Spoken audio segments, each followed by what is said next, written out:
الذي أرشدنا إلى طاعته وجزانا عن معصيته أشهد أن لا إله إلا الله إقرارا بوحدانيته وأشهد أن سيدنا محمدا رسول الله اعترافا بنبوته والصلاة والسلام على من أرسله الله لإرشاد العباد وعلى آله وأصحابه المهتدين إلى سبيل الرشاد اللهم صل وسلم وبارك على سيدنا محمد وعلى آله وأصحابه أجمعين ومن تبعهم بإحسان إلى يوم الدين أما بعد أيها الحاضرون أوصيكم وإياي بتقوى الله في السر والعلانية فقد فاز المتقون كما قال الله تعالى في كتابه الكريم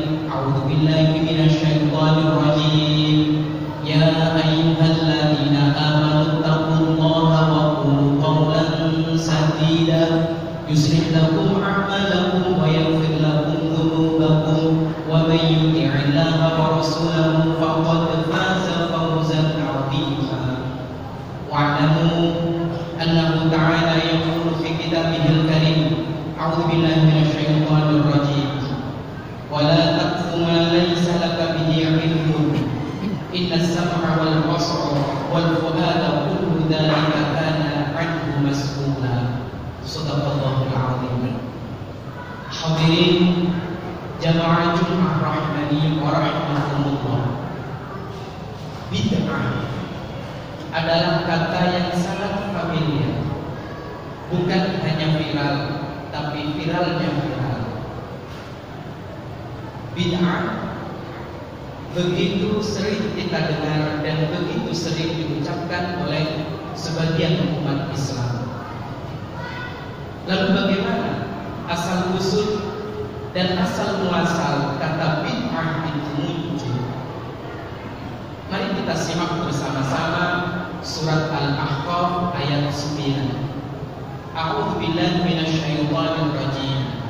Qul ma kuntu bid'an minar rusuli. Al-ayat. Kata Allah, jawab Muhammad. Qul, jawablah. Ma kuntu, aku ini bukanlah bid'an, seorang utusan yang bid'ah minar rusuli, dari sekian banyak utusan Allah Subhanahu wa ta'ala. Kalau kita rujuk ke dalam tafsir As-Sawi, di dalam tafsir As-Sawi jilid 4 ayat 5, surat halaman 15, kita mendapatkan informasi bahwa ketika Nabi Shallallahu Alaihi Wasallam pertama kali beliau mengaku sebagai seorang Rasul, beliau mendapatkan wahyu dari Allah Subhanahu Wa Taala berupa ayat-ayat Al-Quran. Orang-orang musyrik Mekah menuduh Muhammad adalah Rasul yang bid'ah. Muhammad itu Rasul yang bid'ah.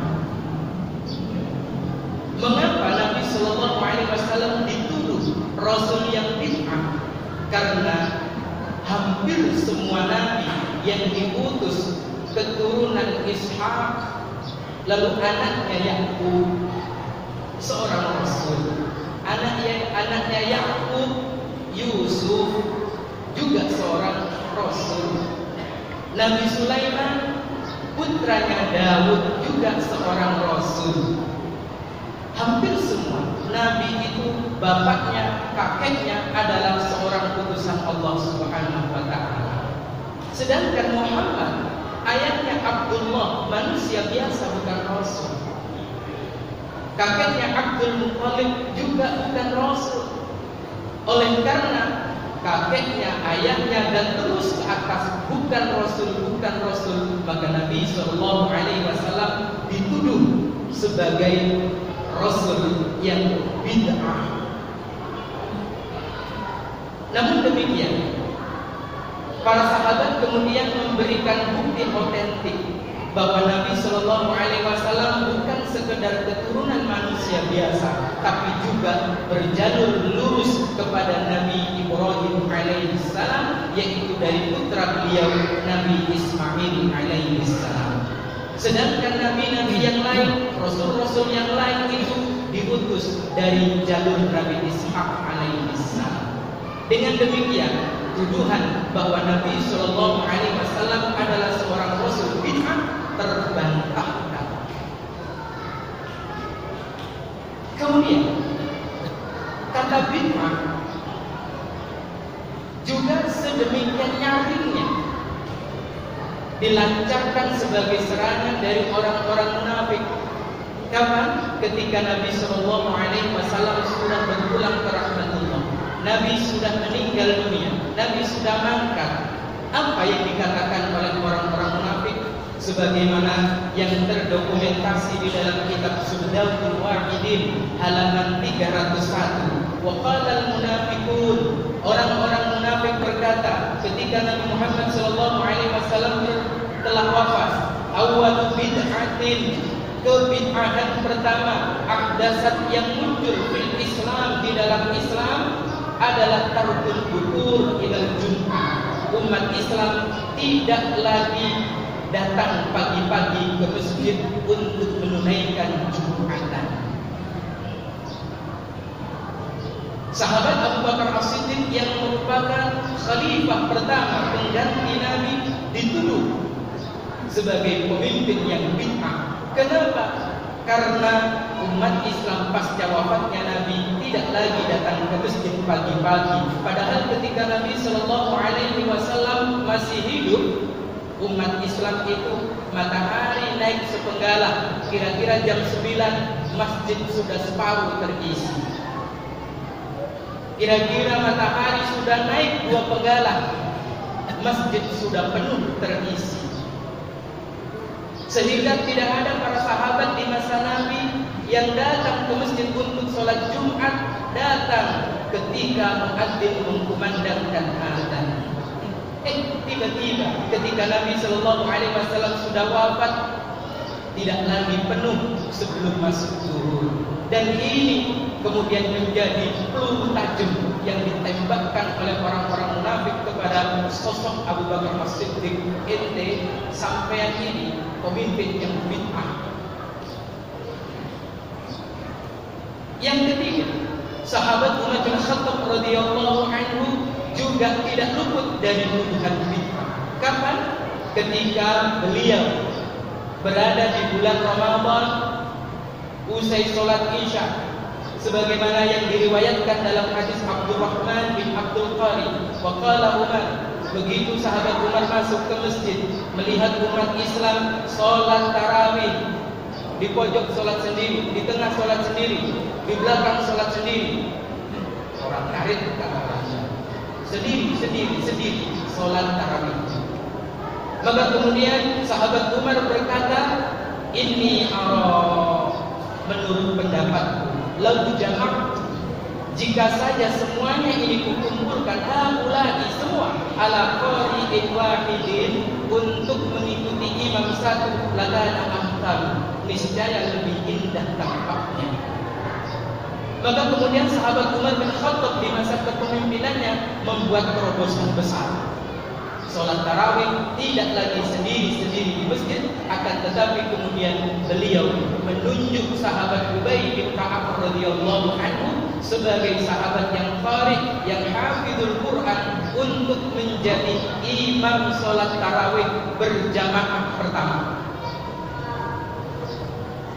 Maka sholat tarawih berjamaah itu bukan ajaran Nabi, juga tidak pernah dicontohkan Nabi, tapi adalah ide cemerlang dari sosok Umar bin Khattab radhiyallahu anhu.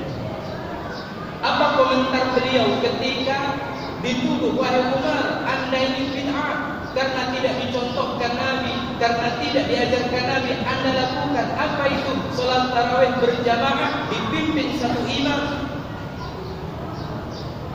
Apa sahabat Umar jawab? Nikmatil bid'atu hadhihi. Kalau ini memang bid'ah, ketahuilah ini bid'ah paling nikmat ini adalah bid'ah paling nikmat. Sebagaimana diriwayatkan hadis Imam Bukhari di nomor urut 1871. Bayangkan, andaikan apa-apa yang tidak diajarkan Nabi dan tidak dicontohkan Nabi itu mutlak tidak boleh. Siapa di antara kita yang tidak bid'ah karena kita datang ke masjid setengah 12 untuk Jumatan? Siapa di antara kita yang tidak bid'ah karena kita lebih nikmat memang sholat tarawih berjamaah dengan satu imam? Sungguh kalau sholat tarawih sendiri kita akan berlangganan surat Qul huwallahu ahad. Bukan huruf, tapi itu fakta. Pun demikian ketika sahabat Umar bin Khattab radhiyallahu anhu membuat terobosan ketika beliau mengumpulkan para sahabat untuk menetapkan apakah perlu umat Islam punya tahun dan punya kalender. Karena selama ini dalam surat menyurat hanya ada tanggal, hari dan bulan, tak ada tahun. Sedangkan agama lain, pemimpin yang lain telah punya tahun apa Masehi. Maka kemudian usul dan ide sahabat Umar bin Khattab, akhirnya kita nikmati saat ini. Kita punya kalender Hijriyah. Siapa inisiatornya? Sahabat Umar bin Khattab radhiyallahu anhu. Siapa kemudian yang meresmikannya? Juga beliau. Tak ada yang dicontohkan Nabi. Sahabat Utsman bin Affan radhiyallahu anhu juga tidak luput dari tuduhan bid'ah. Kapan? Ketika beliau menginisiasi dirampungkannya pembukuan Al-Quran. Karena telah diketahui orang-orang yang hafal Quran banyak yang meninggal. Lalu kemudian Al-Quran bertebaran di sana. Surat Al-Mulk ditulis di kulit domba. Surat Ar-Rahman tertulis di tulang onta. Ditulis di sana, ditulis di sini. Berserakan. Maka kemudian dengan inisiatif yang teguh dan kokoh, sahabat Utsman bin Affan radhiyallahu anhu membukukan Al-Quran yang dulunya berserakan tertulis di sana di sini. Sehingga saat ini kita dapat menikmati Al-Quran 30 juz, Al-Quran 114 terbukukan menjadi satu buku. Kita khatamkan mulai juz 1 sampai juz 30 mudah. Kita baca mulai surat pertama Al-Fatihah sampai surat 114 mudah. Kenapa? Karena jerih payah sahabat Utsman bin Affan radhiyallahu anhu. Lalu kemudian sahabat Utsman bin Affan radhiyallahu anhu juga diserang. Utsman, ini tidak diperintahkan dan tidak dicontohkan Nabi. Kenapa kau buat? Sahabat Utsman bin Affan diam, sering bahasa seolah beliau berkata, anjing murobon kafilah tetap berlari. Pun demikian sahabat Ali bin Abi Thalib, sahabat yang lain-lainnya tidak luput dari tuduhan bid'ah dan bid'ah. Dari semua ini, fenomena ini kemudian memancing kecerdasan Imam Syafi'i rahmatullahi alaih. Beliau kemudian merumuskan mulai dari Nabi Muhammad dituduh bid'ah, sahabat Abu Bakar As-Siddiq dituduh bid'ah, dan sahabat-sahabat yang lain dituduh bid'ah. Ternyata munculnya tuduhan bid'ah adalah dari orang-orang kafir Quraisy, orang-orang musyrik Mekah. Saat Imam Syafi'i rahmatullahi alaih kemudian membuat kesimpulan, kalau begitu tak semua bid'ah itu sesat. Kalau semua bid'ah sesat berarti Nabi Muhammad sesat, Abu Bakar As-Siddiq sesat. Beliau kemudian mengatakan al-bid'atu qismani. Bid'ah itu ada dua macam. Ada bid'ah yang terpuji, mahmudah namanya. Bid'ah yang bagaimana? Yang lurus selaras dengan syariat Allah dan Rasulnya Muhammad SAW. Ada bid'ah yang tercela. Bid'ah apa? Bid'ah yang memang benar-benar dibuat untuk menyesatkan, untuk memancing kemaksiatan di tengah umat dan masyarakat muslim pada khususnya. Maka Imam Syafi'i tidak tergesa-gesa untuk mengatakan semua bid'ah itu sesat, semua yang sesat itu neraka. Tidak. Lalu bagaimana dengan ini? Ternyata tidak semua orang yang menuduh bid'ah itu benar, dan tidak semua orang yang dituduh bid'ah itu salah. Terkadang menuduh bid'ah karena ikut-ikutan, bukan karena mengetahui ini dalilnya ayat sekian, hadis ini nomor sekian, bukan. Cuma ikut-ikutan. Makanya kemudian Imam Syafi'i rahmatullahi alaih memberikan landasan kokoh dengan firman Allah Subhanahu wa taala di dalam surat Al-Isra ayat 36. A'udzubillahi minasyaitonir rajim. Wala taqfu ma laisa laka bihi ilmun. Dan janganlah kalian menuduh, menghukum sesuatu karena ketidaktahuan kalian. Akhirnya dari mimbar yang mulia ini, khatib ingin mengajak kita semuanya.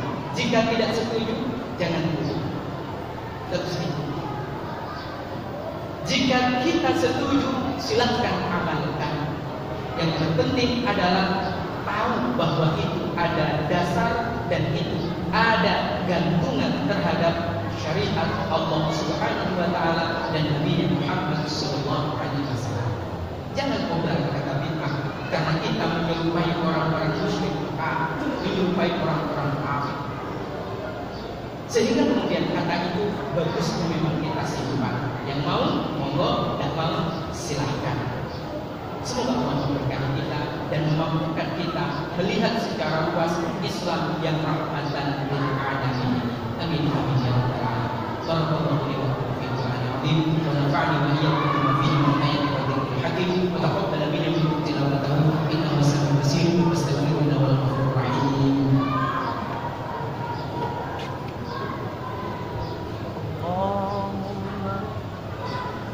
Allahumma salli wa sallim wa barik ala sayyidina wa maulana Muhammad wa ala ali sayyidina wa maulana Muhammad wa kulli sahabati rasulillahi ajma'in.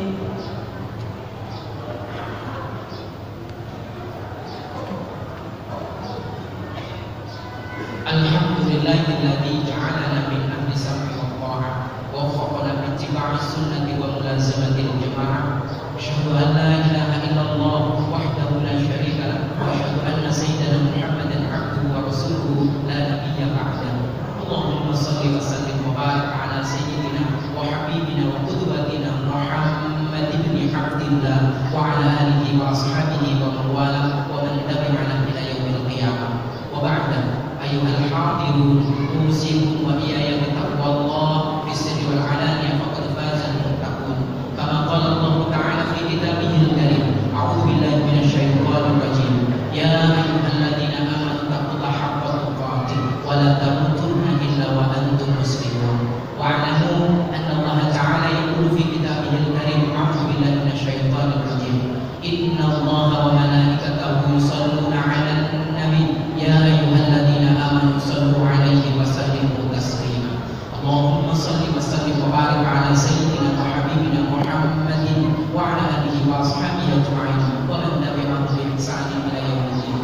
آمين آمين يا رب العالمين. اللهم اغفر للمؤمنين والمؤمنات والمسلمين والمسلمات الأحياء منهم والأموات إنك قريب مجيب الدعوات وقاضي الحاجات وغافر الذنوب والخطيئات يا أرحم الراحمين.